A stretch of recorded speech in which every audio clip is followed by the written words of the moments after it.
When a narcissist finds new supply, it looks like you were erased. But the reality is far darker, and understanding it is the key to your healing. Hello everyone, and welcome back to the channel.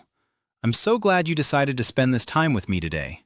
If you're watching this, you've likely experienced one of the most agonizing, confusing, and outright cruel parts of narcissistic abuse. The moment they secure their new supply and discard you as if you were yesterday's trash. It's a gut punch that leaves you reeling, wondering how they could move on so quickly, seemingly happier, more committed, and thriving with someone else the second you were gone. This rapid replacement feels like a total invalidation of everything you shared, and it makes you question your entire reality. Today, we are pulling back the curtain on this exact moment. We need to stop focusing on the glossy, curated image the narcissist projects and dive into the cold, hard, psychological reality of what truly happens after they find their next victim, and why that reality is fundamentally the key to your healing and freedom. I want you to understand that the pain you feel is legitimate, but the story they are living now is not the fairy tale they want you or the rest of the world to believe. Let's be honest, the immediacy of the discard is designed to maximize your pain. They don't just find new supply, they often have the new person lined up, vetted, and often love-bombed while you were still trying to make the previous relationship work. This isn't evidence that they found their soulmate. It's evidence of their psychological dependence on external validation. The narcissist cannot tolerate being alone or facing their inner emptiness, even for a moment. The new supply isn't a replacement for you.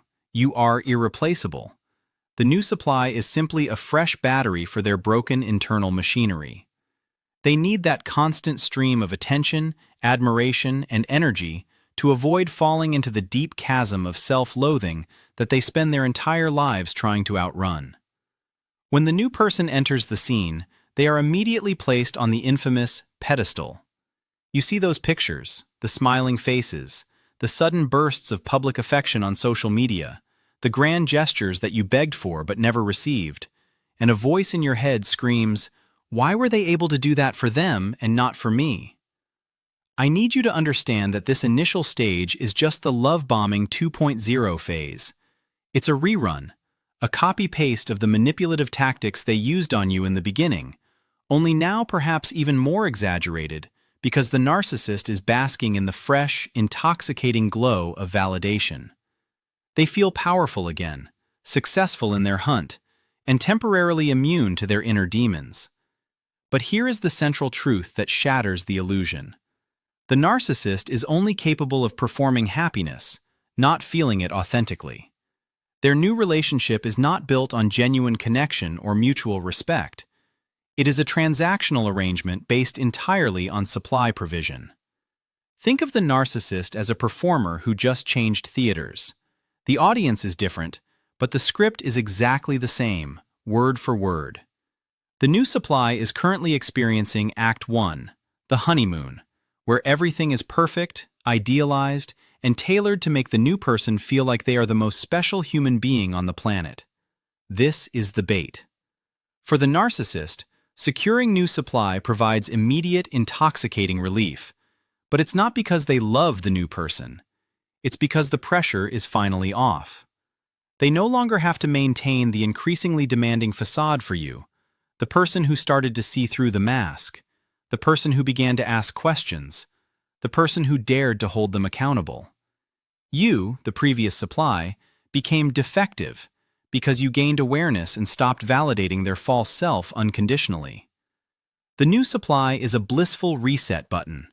They don't know the secrets, they haven't seen the rage, and they believe the lies completely. What happens internally for the narcissist after the discard is complex, though entirely self-serving. They immediately begin the process of rewriting history, both for themselves and for the new supply. Suddenly, the entire previous relationship, your relationship, is recast as a nightmare they narrowly escaped. You become the villain, the crazy ex, the source of all conflict. This smear campaign serves two critical purposes. First, it justifies the discard to the new supply. ensuring they feel sorry for the poor, misunderstood narcissist.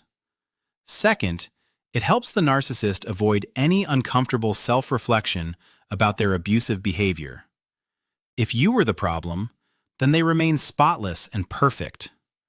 This psychological reframing is essential to their survival, but it leaves survivors feeling incredibly confused and often guilty. You might find yourself analyzing every past event, wondering if perhaps you really were the problem. Please stop doing that right now. This is a deliberate manipulation tactic to transfer blame and maintain their idealized self-image. The narcissist doesn't move on because the new person is better. They move on because they require a new victim who hasn't yet internalized the truth of who they are. The new supply is simply a fresher, less tainted source of validation, not a better partner. Let's shift focus to the new supply for a moment. While we might feel jealousy or resentment, it is vital to recognize that they are walking into a meticulously constructed trap. They are enjoying the love bombing now, but they are on a ticking clock. The moment the new supply starts to show their authentic self, or dares to set a boundary, or requests emotional intimacy that the narcissist is incapable of providing, the cycle will inevitably turn. The narcissist's needs are bottomless, and no single person, no matter how dedicated, can fill that void permanently. The moment of transition, from love bombing 2.0 to devaluation 2.0, is always inevitable. This usually happens when the narcissist realizes the new supply is a flawed human being, just like everyone else, and cannot maintain the impossible level of adoration required. The mask starts to slip. The charming behavior disappears, replaced by increasing irritability, emotional withdrawal, and subtle, then overt put-downs. The beautiful story the narcissist sold the new supply starts to crumble, piece by agonizing piece. This is often where the narcissist's stability starts to waver, even if only slightly. They may have secured new supply, but maintaining the facade requires immense energy. They start to feel trapped again, realizing they have just exchanged one demanding scenario for another. This is a critical insight for your healing. The narcissist is never truly free. They are always enslaved by their own disorder, bouncing between temporary fixes. True happiness is an internal state. The narcissist only knows external validation. Now, let's talk about the danger zone for you, the survivor. Even when the narcissist is thoroughly entrenched with the new supply, you are not truly forgotten. You are moved to the back burner, or what many call the bench. Why? Because the narcissist views relationships as commodities. They need backups, former supplies who are slightly damaged but still emotionally accessible, just in case the new supply relationship hits significant turbulence or, inevitably, ends. The hoovering attempts, those random texts, emails, or messages checking in, often intensify exactly when the new supply starts demanding too much or stops providing adequate validation.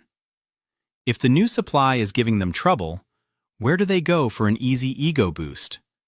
Back to the person who already understands their patterns, the person who they know still hurts, the person they believe they can easily manipulate back into the fold, even temporarily. Understanding the why behind the hoovering is crucial for maintaining no contact.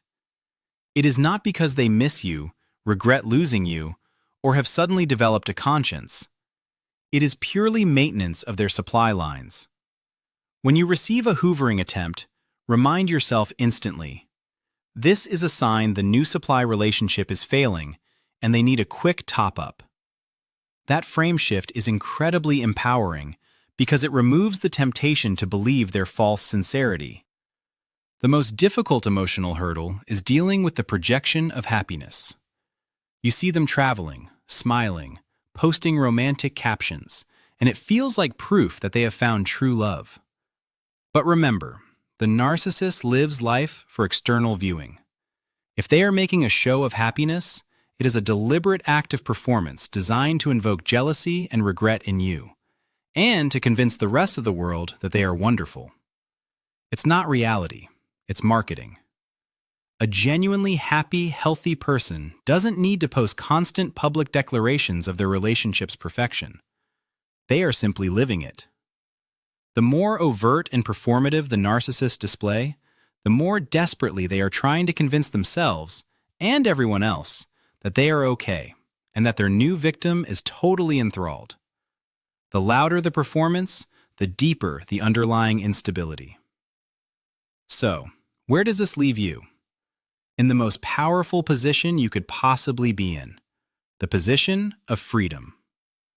While the new supply is now taking over the grueling, heartbreaking, thankless job of managing the narcissist's unstable ego, you are free to reclaim your life, your energy, and your self-worth.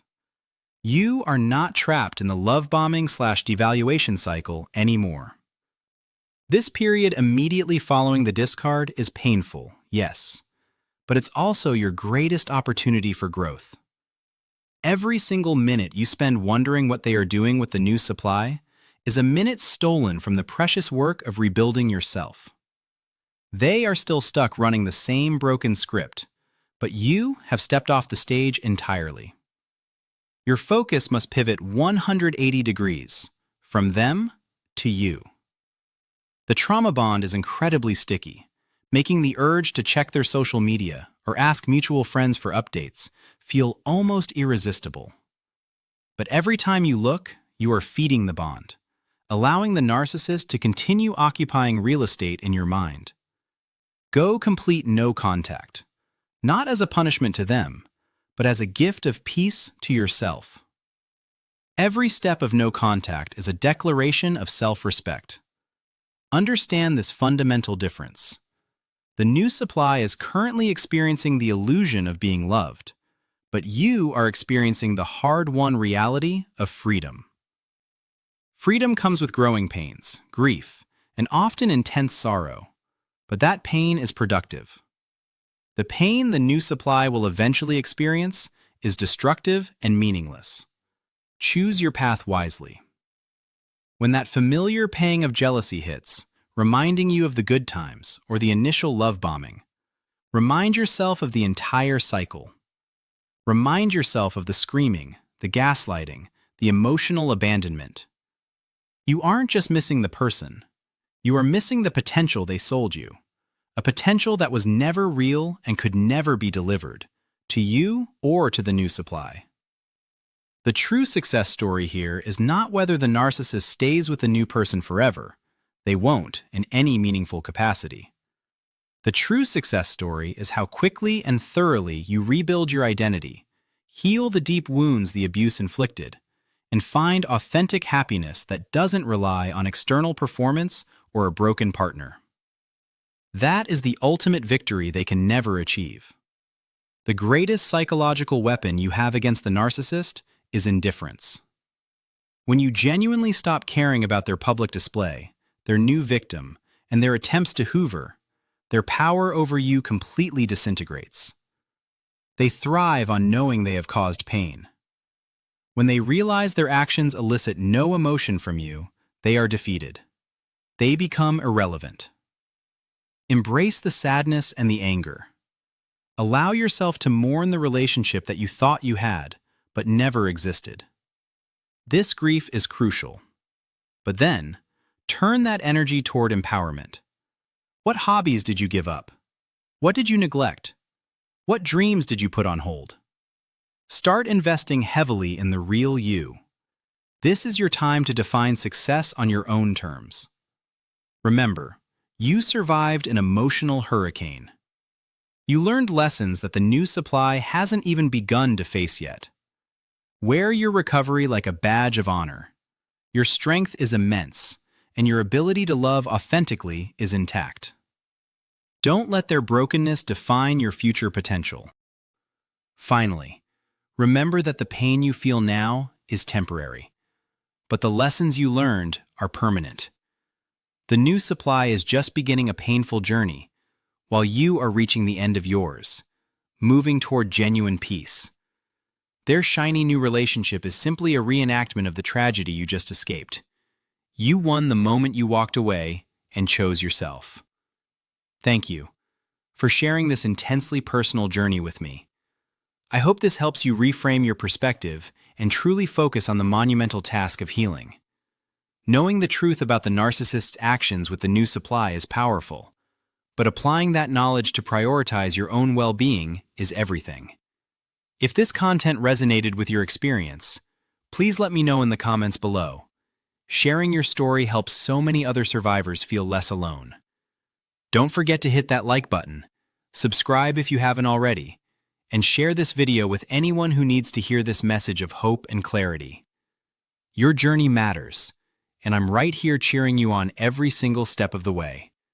Take care, everyone, and I'll see you in the next video.